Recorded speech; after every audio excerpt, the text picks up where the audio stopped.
Okay, welcome to another video. So Solus have just released an update to their Fortitude series of distributions, bringing us up to version 4.2, and that is across all of their different desktop environments, which are Mate, KDE, GNOME and Budgie. I thought what we could do today is take a look at their flagship desktop environment, which is of course Budgie, which also got an update recently of version 10.5.2. We're in the live environment right now and the ISO is around about 1.8 GB. As per usual, I'm going to install it natively onto the main computer here and take a little look around. For those of you who like to skip the installation parts of these videos, there will be timestamps below. Right, so here we are in the installer. So first things first, we need to choose our language. However, we don't have English United Kingdom on the main page. So we're going to press these three little dots and then scroll down until we get to E. Can we just press E? We can't. So we're just going to scroll until we hit E and then go for English United Kingdom, which is right about there. Next. Where are you? I'm not going to click find my location, so we'll go to the next step. So for keyboard layout, it's already got English UK there, but we are just going to test it in the box below to make sure it's all set correctly and go to the next step. Choose your time zone. So of course we can just search for it in this box here, but as we're a small little island right about there, I can click it and 9 times out of 10 it will just get London. Next. Okay, so for disk partitioning, I'm going to let the Solus installer create the partitions for us, but we can of course assign our own mount points. But I think you need to use a sort of an external program like gparted to actually mess around with it. You can click assigned, I do believe, and do things like that. But for anything further, you're going to want to use gparted or disks. So we're going to go for erase all content and make sure that we are using the Drevo X1 SSD. And now that will create the partitions for us. So I'm not going to bother with LVM or encrypting, so we'll go for the next step. And for hostname, we're just going to call it Budgie Boy. There we go. And that will also create the ESP on dev STA, which is that drive we've just selected. Next. Okay, user account time. So Tyler, password, and confirm it. And we are done. So we're going to click add now. And now we have the Tyler administrator account. So let's go for next. So here's our options that we can review before we commit to the install to make sure we've not made any mistakes, and it's all looking good. So let's press install and it's going to begin as soon as we press OK. So I'm going to pause the video here and then come back once this has finished. Okay, so installation has complete and that was done incredibly quickly, under a few minutes there. So what we're going to do now is reboot and check out Solus 4.2 with the Budgie desktop environment. And here we are, our freshly installed desktop. So I did quickly install HTOP and NeoFetch, then do a reboot, just so we can check out RAM usage and stuff on a fresh boot before we make any changes to our system. And as you can see there, it's quite nice and light really when you consider everything that Budgie does come with. So we are only using 690 MB RAM on a fresh boot, and it has created us a swap partition there of 3.73 GB. I'm not sure if that's a partition or a swap file. Let's have a quick look. So it does appear to be a swap partition. So now what we're going to do is run NeoFetch and have a quick look at the output of that, and then we'll start taking a look around. So as you can see there, the kernel was version 5.10.12-171.current, and the amount of packages that we are using is 696, and they're all from the native package manager of EOPKG, which we'll take a look at in just a moment. Your default shell is bash 5.1.4, and your theme is Platinum Noir and the icons are Papyrus. With that out of the way, let's take a look around. Right, so let's start by giving a brief overview of the way the desktop has been set up on Solus using Budgie. So of course we have a nice little default desktop wallpaper, and right clicking anywhere on the desktop will give you a couple of options, which are opening Budgie desktop settings and the system settings, which we'll check out in just a moment.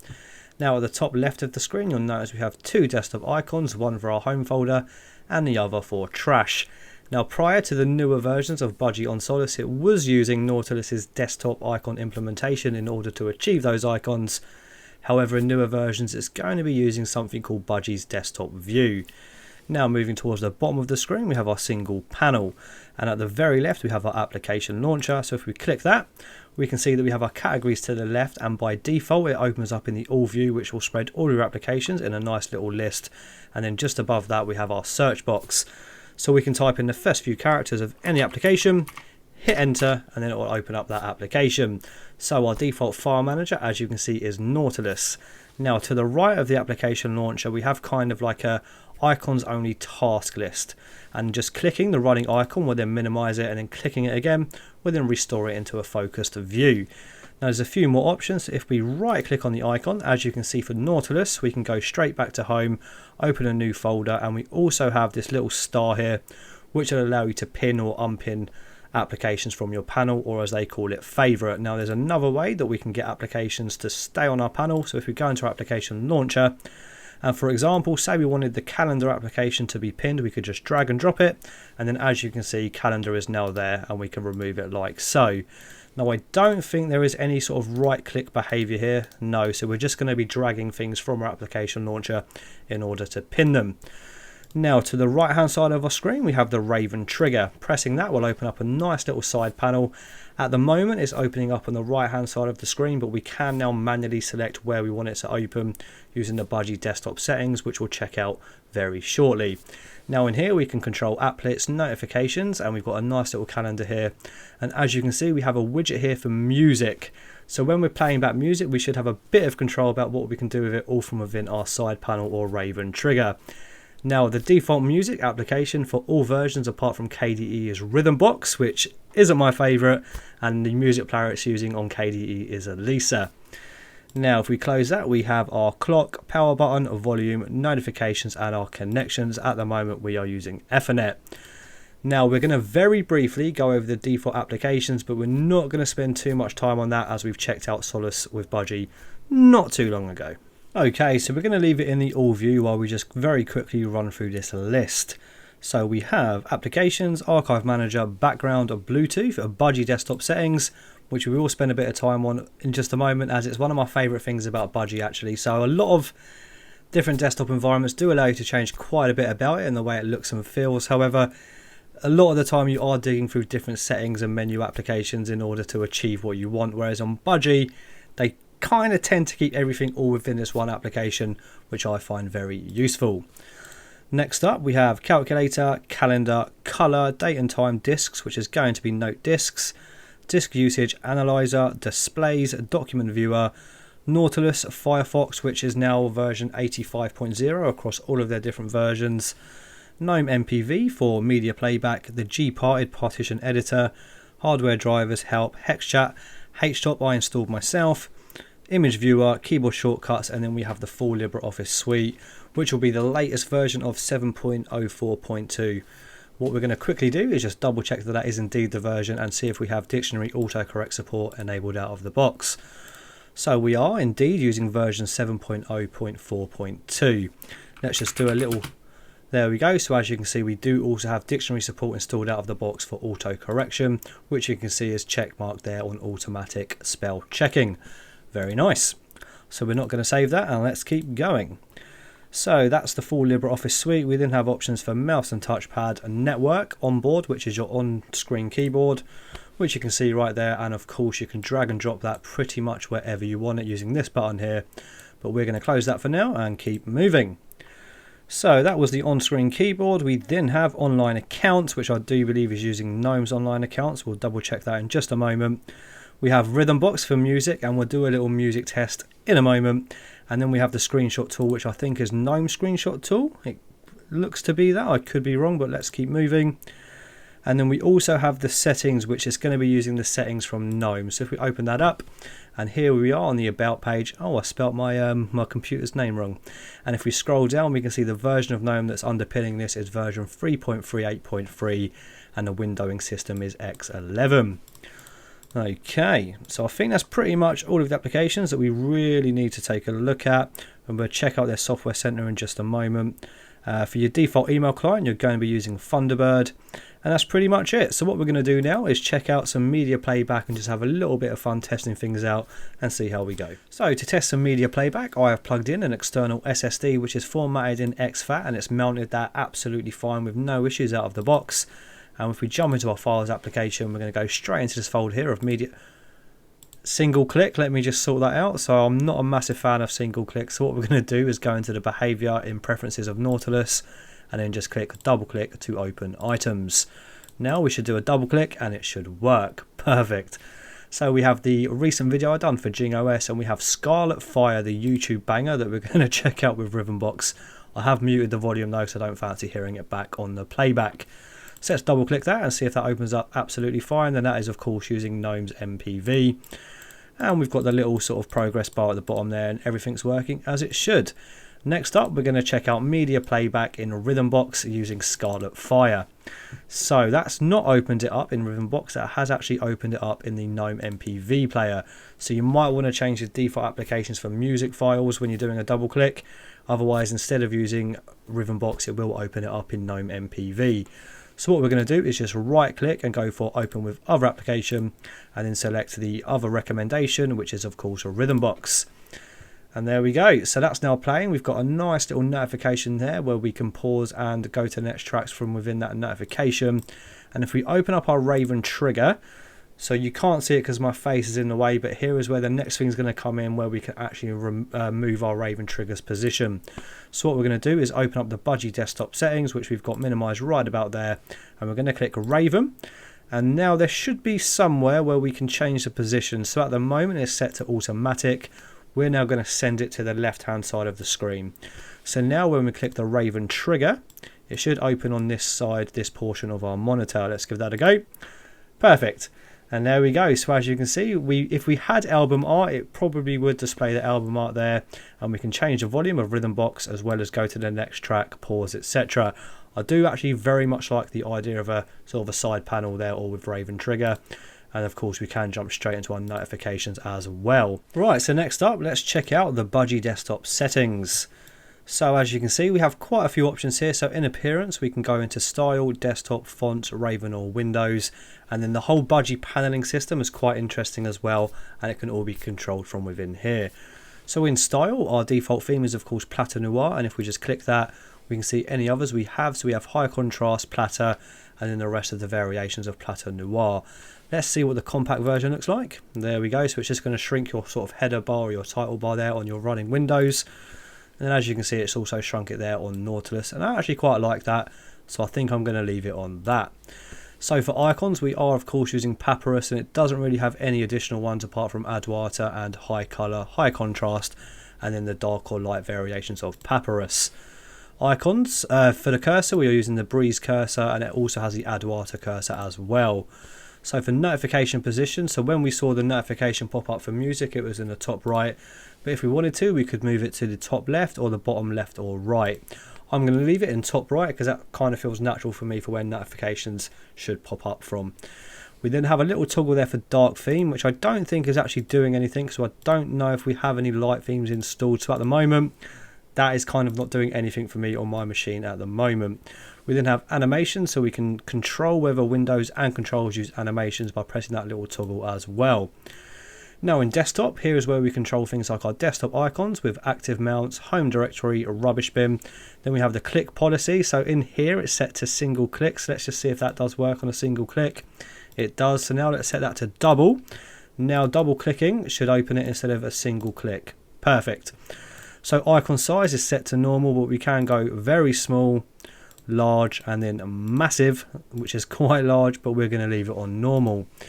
Now, number of virtual desktops, by default it has 4, and the default shortcut for sort of traversing through your different desktops, I do believe, is Control Alt and then the directional keys like so. There we go. And it has a nice little animation of the windows moving to the left and right. Next up, we have fonts, and the Windows titles is Clear Sans, Documents is Noto Sans Regular, Interface is Noto Sans Regular, and Monospace is Hack Regular, with the text scaling on 1.00. And we can change the hinting from slight to full, medium, slight, and none. And then we can also change the anti-aliasing, which is sub-pixel for LCD screens, standard, grayscale, and none. So we've already checked out one thing that we can do in Raven, which is set the position, but we can also allow to raise the volume above 100%, enable display of the week, numbers in calendar, show calendar widget, show sound output widget, show microphone, show media, and then show power strip. So at the moment it's not showing it. I don't think it's going to do anything on this desktop, but let's just have a quick look. No. Okay, or was that at the bottom? Let's do that again. It was. So in a moment you'll see that there's nothing on the bottom of this trigger, but if we press that and then do that, we now have the options to jump straight into settings, which will open up the Budgie desktop settings by all accounts. Let's just double check that that's what that is doing. It is indeed. And then we have the lock screen, and let's just see what our lock screen looks like. There we go. So it's got the nice sort of wallpaper from our desktop wallpaper, and then we can log straight back in or switch use up from within the lock screen. And then what else can we do? So that's pretty much everything that we can do with the Raven settings, and we also have the sort of exit buttons for power off, etc. We then have a Windows, so here we can attach modal dialogues to Windows. A button layout is on the right as a standard. Let's jump it to the left, and as you can see now, the sort of title bar action buttons are now on the left. I'm more used to it being on the right, so we're going to leave it there. Send to new windows on screen. Disable night light mode. Pause notifications, automatic tiling. So we should be able to use the super and directional keys to then tile our windows to the different sides of our screens. As you can see there, we've got nice little splittings. Let's open up our file manager, and there we've got a nice little split window tile from the left and right, and then dragging it away from that will then restore it to its previous size.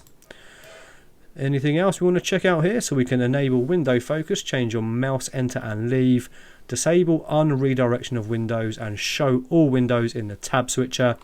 And by default, I don't think it has the Windows preview tab switcher. Let's have a look. It doesn't, so it has quite a basic tab switcher, which is just going to show you the applications icon there. Okay, now the paneling is one of my favorite things as well. So as you can see here, we have all of these options to add new applets and move them all around, trash it, and then we can go into the settings and change the size and position, as well as auto high transparency, shadow, stylized regions, and dock mode, which looks like that. I'm not too keen on the dock mode for the Budgie panel. If I wanted a dock here, I'd probably use Plank or something and kind of get almost a Ubuntu Budgie kind of vibe going. So for applets, let's grab a few applets now. So we've got pre-installed, we have the caffeine, which is a cool little applet to sort of disable screensaver. So we're going to add that, which is by default in the center, but we'll move that in just a moment. Now we have the icon task list, which is this bad boy right there. We have the night light, Raven trigger, spacers, system trays. So it hasn't got loads installed out of the box, but you can of course add different applets to sort of set it up to how you like things to work on your Budgie desktop. So let's close that off for now, and what we're going to do is move our caffeine applet to the right side of the screen, and it's just sort of out of line there. I'm not too sure I like the way that looks. Let's see if we can move it and get it to look a bit more normal. Yeah, I'm just going to leave it there. And we can of course create a new panel, and then here we can also go into our auto start and then have application start on a auto boot. So to manage applications on Solus, it uses its own package manager called EOPKG, which of course you can use in the terminal, but they also have their own nice little software center, which we're going to use right now and install a few applications and see how that all works. So by default, it's going to open in the home view, which has got a few different categories, which we'll check out in just a moment. And we can jump to our updates, and we are all up to date. And let's just double check that. And there we go. Here is your installed view, and we have a third party here for things like Google Chrome Beta, Google Earth, etc. And then we also have our search, and then we can go into our settings. At the moment, we're automatically checking for updates, but if we wanted to, we could disable that. And we can enable checking for updates on metered connections, update frequency. So at the moment, it's doing it every hour. And the type of updates you wish to be noted about. At the moment, we're on all updates, but we could change that from security updates only to security and core updates. Allow fetching of remote media, including screenshots. Now we're going to go to our home view. So you see this category here for desktop software and theming. When we checked out the Budgie desktop settings, we noticed we didn't have quite a lot of additional applets installed. So if we go into here, you'll notice we've got a few different options for the different desktop environments. But if we go right down to Budgie desktop, here you'll notice we have a few different applets that we can install. So to test that out, let's go ahead and grab, what should we get? Let's get the Budgie Haste applet. So we're going to go ahead and click that. Click install, so we're going to get a password prompt. And then after that, it is going to install the application. However, if I remember, we do have to do a reboot in order for that to show. So what we're going to do now is quickly reboot, and then we'll continue where we left off. Okay, so we are back off a fresh reboot, and before we finish up with the software center, we're just going to check to see that the Haste applet has been installed correctly and that we can access it from the Budgie desktop settings. So with a right click on the desktop, we're going to open up Budgie desktop settings. Now we're going to go to bottom panel and then press this little plus sign here and look for Haste, which is right about there. Now if we click that to highlight it and press add applet, it will appear in the center of the screen, but of course we can move it to the end there by pressing the arrow buttons just above it. Now if we click that, you'll notice we have the add settings, and all of your haste will be here, and then we can clear that once it starts to populate. Now to remove it, you just highlight whatever applet you want to remove, press the trash can, and you are done. Now we're going to finish up with just EOPKG, but before we do that, we are going to see if we have Flatpak and Snap support installed out of the box. And by the way, I had to enable the shortcut for the terminal, it wasn't enabled out of the box. So let's type in snap list. So we have Snapd support installed out of the box. Now we're going to try the same with Flatpak, and we have Flatpak installed out of the box as well. Now of course, if you prefer to manage your applications from within the terminal with EOPKG, it's going to be pretty familiar to those of you that have used Linux for a little while, using the standard kind of search, install, remove, etc. But you can of course go to EOPKG help, and then just have a little look at all of the other options that you can do with that command. So we have install, list available, search, etc. Okay, so before we begin to wrap things up, you'll notice we've made a few changes to the way our desktop looks and feels, and I've done that because this is kind of like how I like to use all of my desktop environments. So if we open up the Budgie desktop settings, you'll notice we are using a new theme now. So we've downloaded the Arc GTK theme using the software store. And if we go into top panel, you'll notice that we are no longer using the icons only task list, as we are indeed using a dock with Plank. And I've downloaded the shade theme as I think it matches quite nicely with the shadow of our panel at the top, which you'll notice in settings is set to dynamic as opposed to always on none. What that means is when you full screen an application, it's going to change it from transparent to a solid color, and that should be a bit less distracting and let you focus on what you are working on. Next up, what we're going to do is install some Flatpak repos and make sure that we can install Flatpaks and get Kdenlive up and running, and then we can begin to edit this video. So in the quick setup, we're just going to go straight to Solus. So we don't need to install Flatpak because we've already got it. We're just going to copy and paste this command over into the terminal, restart, install Kdenlive, and then finish it up with some final thoughts. Okay, so the FlatHub repo has been added, and we use that to install the Kdenlive application, which went absolutely perfectly. Now in the description below, I'm going to leave a link to the Solus 4.2 release notes, as there's quite a lot in there you might want to read about, like hardware enablement and all of that good stuff. But as some final thoughts of just the Budgie desktop environment and Solus as a whole, it's definitely a distribution I'm happy to recommend. It's fast, quick, it's not super bloated out of the box when you consider everything that you do get with it. And if I was to recommend a desktop environment to use, I'd actually recommend their flagship Budgie, because I think it's getting very close to being quite feature complete and a mature desktop environment. Thank you for watching. If you've enjoyed this video, please subscribe and join the Discord. There's a link in the description. I'll see you on the next one. Bye bye.